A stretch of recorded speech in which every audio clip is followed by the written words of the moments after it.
The beauty of free climbing is that there's always that unknown. You have to find a line of holds that links from the bottom to the top of the wall, and you have to be physically strong enough to do every move. I just have this deep sense of need for discovery.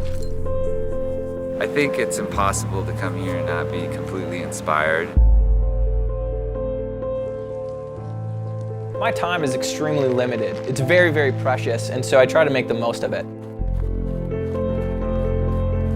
Yosemite is considered kind of the heart and soul of climbing. Some of the greatest climbers in the world have put their time in, paid their dues in the valley.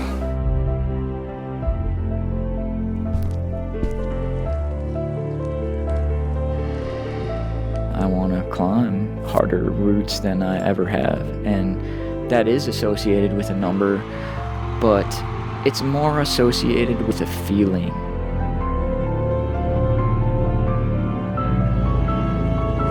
This real hot dizziness kind of washed over me.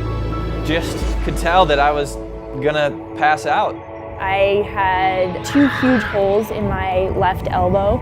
There's some blood, there's some scrapes, there's some bruises.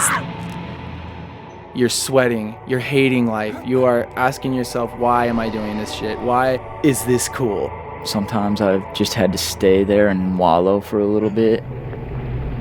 Sometimes I break things.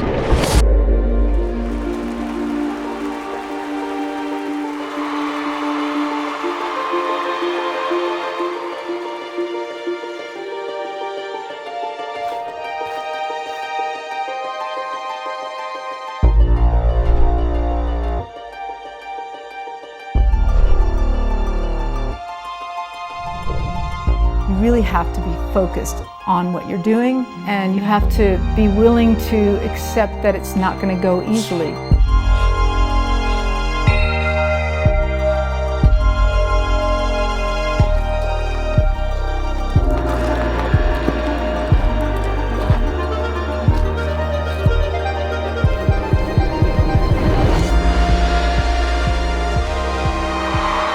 The journey in big wall free climbing is so much more intense and so much more complicated and so much more beautiful in every way than any other type of climbing.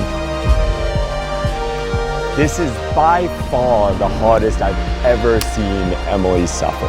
You're up there climbing super hard moves, 2,000 feet off the ground, trying really hard, sleeping on the wall, having this great adventure, and it's historic. It's what people have been doing for decades now.